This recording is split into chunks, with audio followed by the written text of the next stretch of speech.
It's official. AYO DOSUNMU is your newest Chicago Bull. I am Ross. And of course, this is our tourist fan club. This is why we're here, man.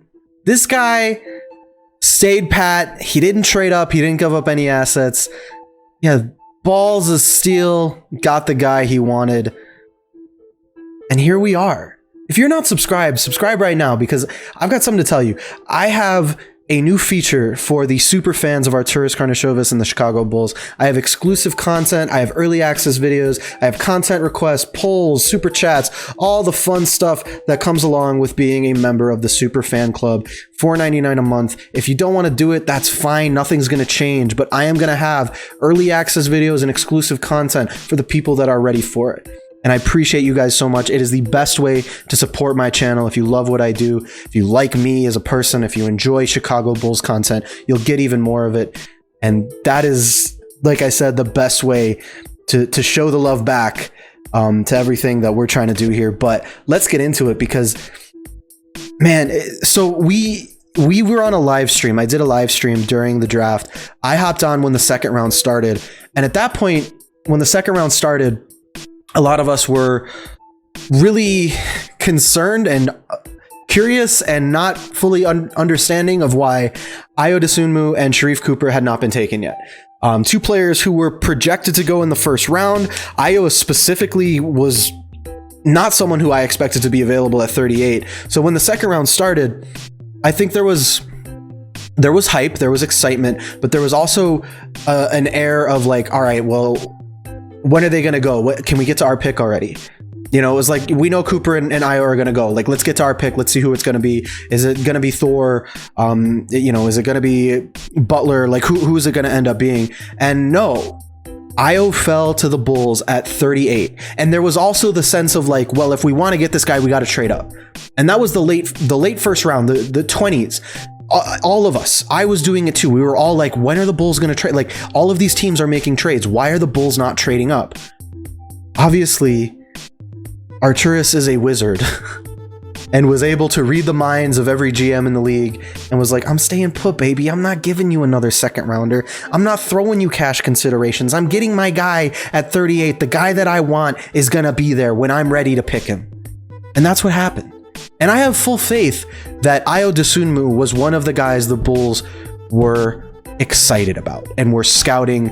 And I assume, I would love to see the video from the draft room. We might get that from the Bulls here pretty soon. I would assume they went nuts when he fell to them. Maybe a Justin Fields moment, a little less important, but still a huge moment. And if you guys aren't familiar with AYO DOSUNMU, we're talking about a guy who is from the area, from the Chicago area, grew up around here, went to college at Illinois, played in front of the same fans that he's going to play in front of at the United Center. You know what I'm saying? Like, this is an amazing moment for him, for our city, for his family. You know what? Here's the video of him getting drafted, his family's reaction. Just what a moment. Look at this.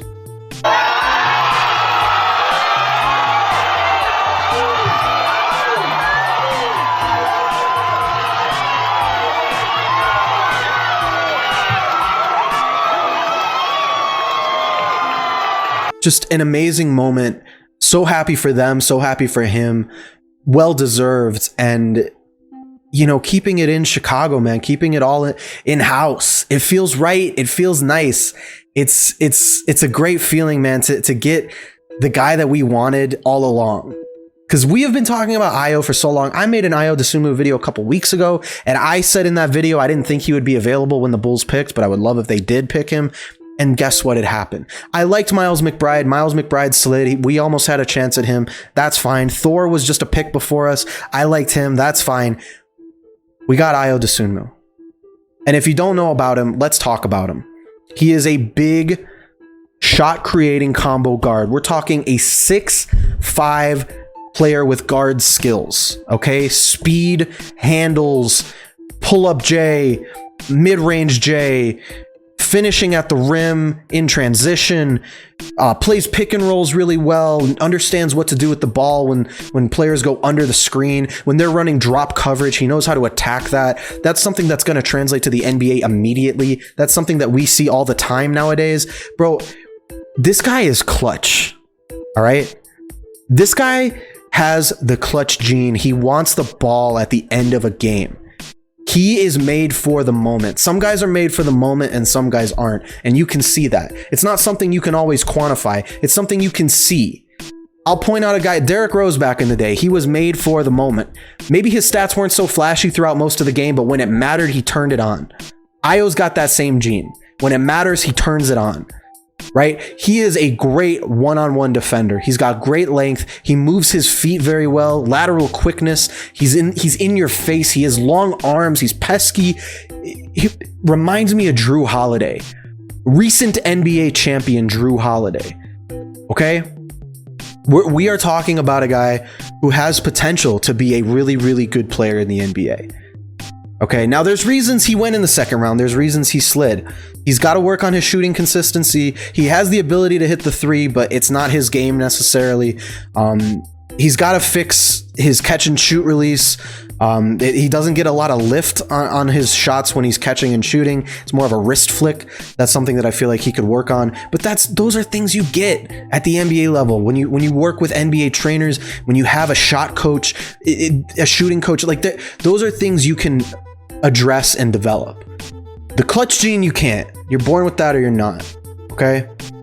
And defense is something that players have such a hard time with adjusting from the college level to the pro level. Like if you're a bad defender in college, chances are you are not going to develop into a good defender at the NBA level. Now, if you're an elite defender in college, chances are you're going to continue being a good defender in the NBA. And that's what I see with Ayo Dosunmu. I see a guy who's going to come off the bench and be a spark plug right away. And he's going to play some damn defense for us. I don't know if he's going to be the point guard that we need. I still think we're going to go after Lonzo. This doesn't fix the point guard situation on its own, but it sure fucking helps.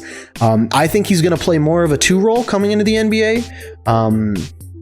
I think that eventually he could develop those passing skills and develop more into a playmaking point guard, a two-way point guard on offense and on defense. But coming to the NBA, we're not going to ask him to do too much. He does struggle with turnovers when you ask him to do too much or when he tries to do too much. And you don't want to put that all on a rookie immediately. He's not going to need to. We're going to try to get a starting point guard in free agency this offseason. Lonzo is still plan A. A trade for DeJounte Murray is still on the table. There are other free agents available. So we're not going to put that all on him immediately, but it is something that I would like to see him develop into eventually. But right off the bat, I see him as more of a two. And with Billy Donovan's penchant for the 3-guard lineup, I couldn't even think of a word. I'm so hyped right now. You could throw out Kobe White, Ayo Dosunmu, Zach LaVine, or if you get Lonzo, you could do Ayo Dosunmu, Zach LaVine, Lonzo Ball. Like there are so many ways, and there are so many ways to get him involved. And that's why I think Arturas Karnisovas and Mark Eversley probably were scouting this guy for so long and probably were really excited to get him because they value versatility. They value guys that you can switch between different positions. This is definitely a guy that you can switch between the 1 and the 2. He's long, he's tall, maybe a small ball 3 if it goes that route. Put Pat at the 4 or something like that. Totally possible. You could go the 3-guard lineup. Basketball is so positionless, man. He's got the skills to play alongside maybe even a Kobe White, right? Because like Kobe White struggles defensively. You can match Ayo Dosunmu on a guard and cover up some of Kobe White's deficiencies. And that is why I'm so excited. And that is why when we say the Drew Holiday comparison gets us so excited, because this is a player who plays on both ends of the court and is going to come in and be a spark plug immediately on defense. And that is why I'm so hyped. And that is why you should be hyped. And that is why you should subscribe and stay tuned for more draft content. I got to go because I just got the update that Arturas Karnisovas is going live on the press conference and I got to be there for that. So thank you guys for watching this video. I'm so excited. We got more content coming up soon, free agency content. If you're interested, make sure to join the Super Fan Club. Like I said, early access to videos, exclusive videos, all kinds of fun exclusive content for the Super Fan Club members. Thank you guys so much as always for hanging out, watching my video, and we will talk very soon.